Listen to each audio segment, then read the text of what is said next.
Yes, my name is Anne, Anne McNally.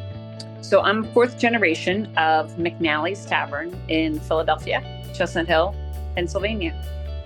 I think the Tavern would say that we are, I'm going to use the word magical because so many things happen here, happy, sad, history, and it's all intermixed with our customers, our staff, um, and over the 104 years, 105 years, I'm now repeating myself, but all mostly good, but sad. Funerals, weddings. We've had wakes here. Um, my grandparents lived above the restaurant. My sister lives above the restaurant. So it's 24/7. Even if you leave the restaurant and you go upstairs, the deliveries come at 4. And the people that come and go are simple, hardworking landscapers, um, laborers, other restaurant people.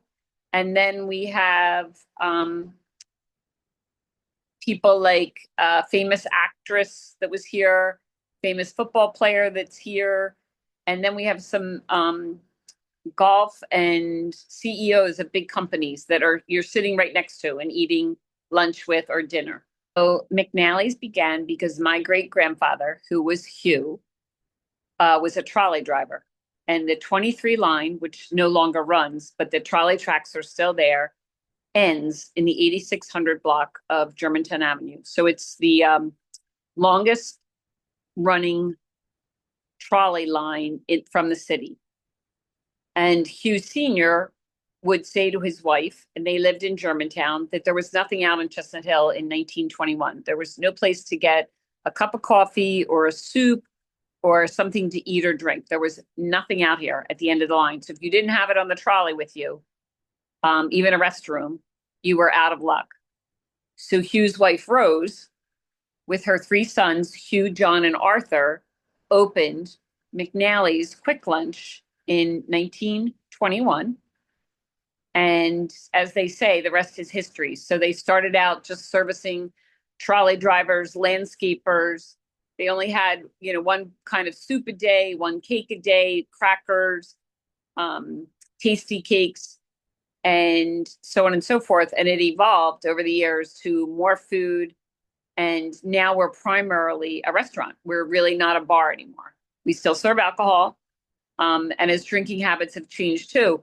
So from service industry of serving the trolley drivers, we now serve the community by selling all kinds of food. We're very limited, no fried food, but soups, sandwiches, cakes, desserts, like we're comfort food place.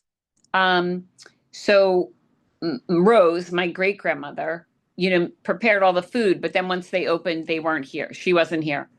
She probably took the trolley back to Germantown.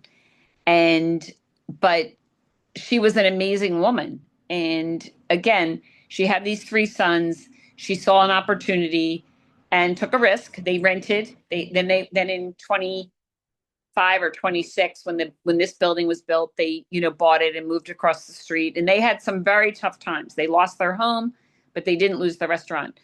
And perseverance. I think it's changed. In the beginning, it was really just a service for trolley drivers and laborers in this community.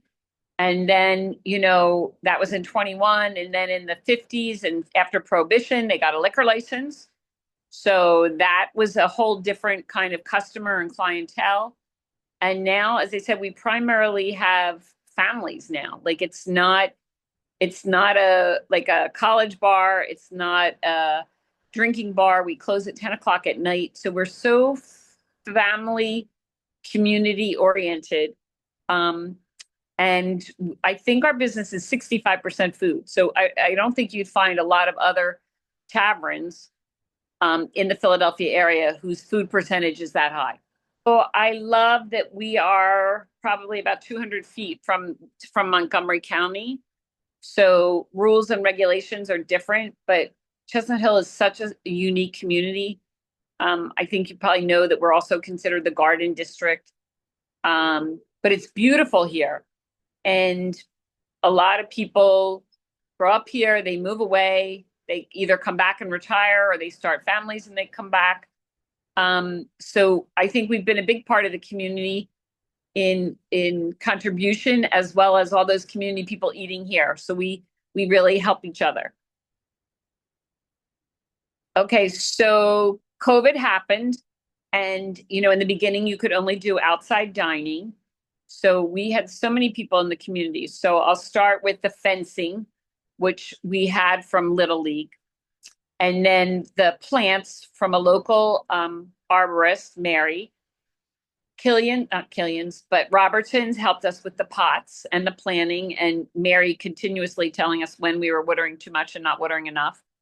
The tables and chairs were loaned by Roller's Restaurant, which was closed at the time. The umbrellas came from our beer company. And then we had two chefs, again, Paul Roller and Owen Lee, who we did a lobster roll night and a soft shell crab night. And it introduced us to so many new customers, because these customers for lobster roll and soft shell crabs weren't particularly McNally's customers at the time. But because of Roller and Owen and their email lists, we had people from all over in the community come for lobster rolls and soft shells. And it was a big hit. It was a killer night.